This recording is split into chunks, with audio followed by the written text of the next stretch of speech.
ഈശോമിശിഹായ്ക്ക് സ്തുതിയായിരിക്കട്ടെ. വിശുദ്ധ മത്തായിയുടെ സുവിശേഷം 9-ാമത്തെ അധ്യായം 18 മുതൽ 26 വരെയുള്ള തിരുവചന ഭാഗം. സമാന്തര സുവിശേഷങ്ങളിൽ മാർക്കോസ്, ലൂക്കാസ് സുവിശേഷങ്ങൾ സുദീർഘമായിട്ട് പ്രതിപാദിച്ചിരിക്കുന്ന ഒരു സുവിശേഷ ഭാഗം വളരെ ഹ്രസ്വമായിട്ട് നമ്മുടെ മുമ്പിൽ അവതരിപ്പിക്കുകയാണ് മത്തായി ശ്ലീഹ. രണ്ട് കാര്യങ്ങളാണ്. ഒന്ന്, രക്തസ്രാവക്കാരിയായ സ്ത്രീയെ യേശു സുഖപ്പെടുത്തുന്നു, ശതാധിപൻ്റെ മകളെ സുഖപ്പെടുത്തുന്നു. ഈ രണ്ട് സംഭവങ്ങളും ചേർത്ത് വെച്ചാണ് നമ്മൾ ചിന്തിക്കുന്നതും ബൈബിളിൽ അവതരിപ്പിക്കപ്പെട്ടിരിക്കുന്നതും. ശതാധിപനായ ജായിറൂസ് ഇസ്രായേൽ സമൂഹത്തിന് വേണ്ടി നല്ല കാര്യങ്ങൾ ചെയ്ത ഒരു വിജാതീയനാണ് എന്ന തിരിച്ചറിവ് ഇസ്രായേൽ നേതാക്കന്മാർ ഈശോയുടെ മുമ്പിൽ അവതരിപ്പിക്കുന്നു. അവരുടെ വാക്ക് കേട്ട് ആ കുഞ്ഞിനെ മരണത്തിൽ നിന്ന് രക്ഷിക്കാനായിട്ട് ഈശോ അവളുടെ ഭവനത്തിലേക്ക് നീങ്ങുകയാണ്. വലിയൊരു ജനക്കൂട്ടം ഈശോയെ അനുഗമിച്ചു. ആ ജനക്കൂട്ടത്തിൻ്റെ ഇടയിൽ വെച്ച് ഒരു സ്ത്രീ വിശ്വാസത്തോടെ അവൻ്റെ വസ്ത്രത്തിൻ്റെ വിളിമ്പിൽ സ്പർശിക്കുന്നു. 12 വർഷമായി അവൾക്കുണ്ടായിരുന്ന രക്തസ്രാവം നിലയ്ക്കുന്നു. അവൾ സൗഖ്യം നേടുന്നു. ജനസമൂഹത്തിന് മുമ്പിൽ ആരാണ് എന്നെ സ്പർശിച്ചത് എന്ന ചോദ്യത്തിന് അവൾ താണു വീണ് ഈശോയുടെ മുമ്പിൽ വണങ്ങിക്കൊണ്ട് മറുപടി പറഞ്ഞു. തൻ്റെ രക്തസ്രാവം നിലച്ചതിനെക്കുറിച്ച്, തനിക്ക് സൗഖ്യം ലഭിച്ചതിനെക്കുറിച്ച്. നിൻ്റെ വിശ്വാസം നിന്നെ രക്ഷിക്കട്ടെ എന്ന് പറഞ്ഞ് യാത്ര തുടരുന്ന ഈശോ ജായിറൂസിൻ്റെ മകളെ മരിച്ചവരിൽ നിന്ന് ഉയർപ്പിക്കുകയാണ്. അവൾ മരിച്ചു എന്ന് ജനക്കൂട്ടം മുഴുവനും ഉറപ്പുവരുത്തി അവൾക്ക് വേണ്ടി വിലാപഗാനങ്ങൾ ആലപിച്ച് വീട്ടിലിരിക്കുമ്പോഴാണ് യേശു ഭവനത്തിലേക്ക് കയറി വരിക. കുഞ്ഞ് മരിച്ചിട്ടില്ല എന്ന് പറഞ്ഞപ്പോൾ അവർ അവനെ പരിഹസിച്ചു, അപമാനിച്ചു.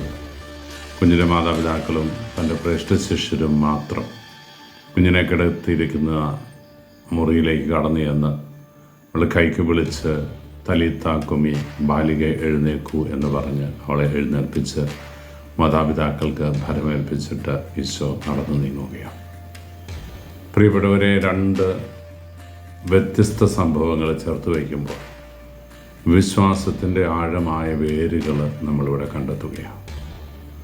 ജനക്കൂട്ടം മുഴുവനും അവനെ തിക്കിത്തിരക്കി ബഹളം വെക്കുമ്പോൾ അവരിൽ വിശ്വാസത്തോടെ അവനെ തൊട്ടത് അവൾക്ക് മാത്രം സൗഖ്യം. നമ്മളൊക്കെ എങ്ങനെയുള്ള വിശ്വാസികളാണ് എന്ന് ബോധപൂർവം ചിന്തിക്കാൻ ഇന്നത്തെ തിരുവചനം നമ്മളെ സഹായിക്കണം. ജനക്കൂട്ടത്തിൻ്റെ ആരവങ്ങളുടെ ഇടയിൽ ബഹളം വെക്കുന്ന ക്രിസ്ത്യാനിയായിട്ടാണോ നിങ്ങളുമൊക്കെ മാറുന്നത്? ഈശോ തൊടുന്നതിനും മുട്ടുന്നതിനും തട്ടുന്നതിനുമൊക്കെ തമ്മിൽ വ്യത്യാസമുണ്ടെന്ന് നമുക്കറിയാം. തൊട്ട് സുഖം പ്രാപിക്കാൻ ആഗ്രഹിക്കുന്നവരാണോ? അതിന് മാത്രം ആഴമുള്ള വിശ്വാസം എനിക്കുണ്ടോ? അവനെ ഒന്ന് തൊട്ടാൽ മതി, അവൻ എന്നെ ഒന്ന് തൊട്ടാൽ മതി. ഇന്നലെ നമ്മൾ ധ്യാനിച്ചല്ലോ, നീ ഒരു വാക്കുച്ചരിച്ചാൽ മതി, എൻ്റെ ഭൃത്യൻ സുഖം പ്രാപിക്കും. ആ ചിന്തകളൊക്കെ ചേർത്ത് വെച്ചുകൊണ്ട് നമ്മുടെ വിശ്വാസ ജീവിതത്തെ ഒരു പുനർവായനയ്ക്ക് വിട്ടുകൊടുക്കാൻ നമുക്ക് തയ്യാറാകണം. തൻ്റെ പ്രിയപ്പെട്ട മകള് മരിച്ചു എന്ന് വിശ്വസനീയമായ കേന്ദ്രങ്ങളിൽ നിന്ന് റിപ്പോർട്ട് കിട്ടിയപ്പോൾ പോലും പതറാതെ ഉറപ്പോടെ ഈശോയുടെ കൂടെ നടന്നു ജായിറൂസ്. ഒരിക്കൽ പോലും അയാളുടെ മനസ്സ് പതറിയില്ല. ഇനി തമ്പുരാനെ, കൊച്ചു മരിച്ചല്ലോ, നീ തിരിച്ചു പോക്കോന്നല്ല അയാൾ പറഞ്ഞത്. ഈശോ പറഞ്ഞത് കേട്ട് നേരെ അവളുടെ വീട്ടിലേക്ക് ചെല്ലുകയാണ്. ഒരു ജനസാമാന്യം മുഴുവൻ അവളുടെ മരണത്തെ ഉറക്കെ പ്രഖ്യാപിക്കുന്ന സമയത്ത് അവൾ ഉറങ്ങുകയാണ് എന്ന് പറഞ്ഞപ്പോൾ പരിഹാസവും നിന്ദനവും ഏറ്റുവാങ്ങി മുന്നോട്ട് നീങ്ങുമ്പോഴും പതറാത്ത വിശ്വാസവുമായിട്ട് ആ കുഞ്ഞിൻ്റെ മാതാപിതാക്കൾ ചേർന്ന് നിന്നു. ആ കുഞ്ഞിനെ കൈകളിൽ ഏൽപ്പിച്ചപ്പോൾ വിശ്വാസത്തോടെ, ബോധ്യത്തോടെ അത് ഏറ്റുവാങ്ങുന്ന ആ ജായിറൂസിൻ്റെ വിശ്വാസം ചെറുതല്ല. പ്രിയപ്പെട്ടവരെ, പരീക്ഷിക്കപ്പെടുമ്പോഴും അപമാനിക്കപ്പെടുമ്പോഴും നിന്ദിക്കപ്പെടുമ്പോഴും തീർന്നുപോയി എന്ന് കരുതുന്നിടത്തുനിന്ന് ചാടി എഴുന്നേൽക്കാൻ ഈ വിശ്വാസം ശതാധിപനെ പ്രേരിപ്പിച്ചുകൊണ്ട് നമ്മുടെയൊക്കെ ജീവിതത്തിൽ വിശ്വാസത്തിൻ്റെ വേരുകൾ നമ്മൾ പുനഃപരിശോധിക്കണം. കൂടുതൽ ആഴമായ വിശ്വാസത്തിന് വേണ്ടി നമ്മൾ ആഗ്രഹിക്കണം. പിശാചബാധിതനായ മകനെ സുഖപ്പെടുത്താൻ ഈശോയുടെ മുമ്പിലേക്ക് കൊണ്ടുവന്നപ്പോൾ ഒരു അപ്പൻ വിളിച്ചു പറഞ്ഞില്ലേ, കർത്താവെ, എൻ്റെ അവിശ്വാസം പരിഹരിച്ച് എൻ്റെ കുഞ്ഞിന് സൗഖ്യം നൽകണമേ. നമുക്കും ആഗ്രഹിക്കാം. നമ്മുടെ വിശ്വാസത്തിൻ്റെ കുറവുള്ള മേഖലകൾ അവൻ്റെ മുമ്പിൽ തുറന്നു വയ്ക്കാം. വിശ്വാസത്തിൽ ആഴപ്പെടാനുള്ള കൃപയ്ക്ക് വേണ്ടി പ്രാർത്ഥിക്കാം. എൻ്റെ തമ്പുരാൻ എൻ്റെ കൂടെയുണ്ടെങ്കിൽ എനിക്കെല്ലാം സാധ്യമാണ് എന്ന പൗലോസ്ലീഹയുടെ വാക്കുകൾ നമുക്ക് ഹൃദയത്തോട് ചേർത്ത് വെക്കാം. If Jesus is with me, I am powerful enough.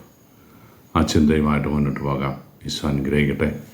കർത്താവ് ശംസിഹായുടെ കൃപയും പിതാവായ ദൈവത്തിൻ്റെ സ്നേഹവും പരിശുദ്ധാരൂപിയുടെ സഹവാസവും നാം എല്ലാവരും കൂടി ഉണ്ടായിരിക്കട്ടെ, ഇപ്പോഴും എപ്പോഴും എന്നേക്കും.